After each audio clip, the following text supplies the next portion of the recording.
আধুনিক তুর্কি রাজ্যের অভিভাবক তুর্কি সশস্ত্র বাহিনী তাদের সামরিক বাহিনীতে গেম অফ থ্রোনস নামে একটি পরিচিত কল্পিত সিরিজটি দেখার উপর নিষেধাজ্ঞা জারি করেছিল। কিন্তু কেন, জানতে হলে সাথে থাকুন শেষ পর্যন্ত।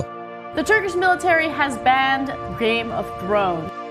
2014 সালে তুর্কি সামরিক বাহিনীর কমান্ডাররা তাদের বুদ্ধিমত্তার সিদ্ধান্ত নিয়েছিলেন যে গেম অফ থ্রোনস এর গল্পগুলি তাদের তরুণ ক্যাডেটদের চোখের জন্য উপযুক্ত নয়।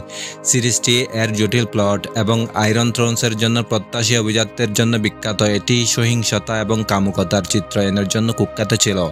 নেতারা বিশ্বাস করেছিলেন যে এই ধরনের সিরিজ ক্যাডেটদের শৃঙ্খলা ও সম্মানের গুণাবলী থেকে বিপদ নিয়ে যেতে পারে।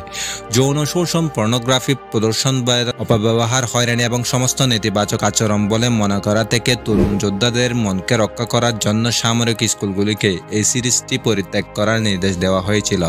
এই আদেশটি ছিল একটি মহৎ পরিকল্পনার অংশ, যা ছাত্রদের মানসিক সুরক্ষার শিরোনামে সামরিক বাহিনী বিধিবিধানের একটি নতুন অধ্যায়। গেম অফ থ্রোনসের উপর নিষেধাজ্ঞা ঘোষণা করার সাথে সাথে সামরিক বিদ্যালয়গুলিও একটি নতুন ধরনের শিক্ষাকে স্বাগত জানায়, যা ইসলামের আধ্যাত্মিকতার শিক্ষার সাথে জড়িত। তুর্কি সামরিক স্থাপনার ইতিহাসে প্রথম চিহ্ন হিসেবে বিশ্বাস, পবিত্র কোরআন এবং নবী মুহাম্মদ সাল্লাল্লাহু তাআলা আলাইহি ওয়াসাল্লামের জীবনের মৌলিক নীতির উপর ক্লাস চালু করা হয়েছিল।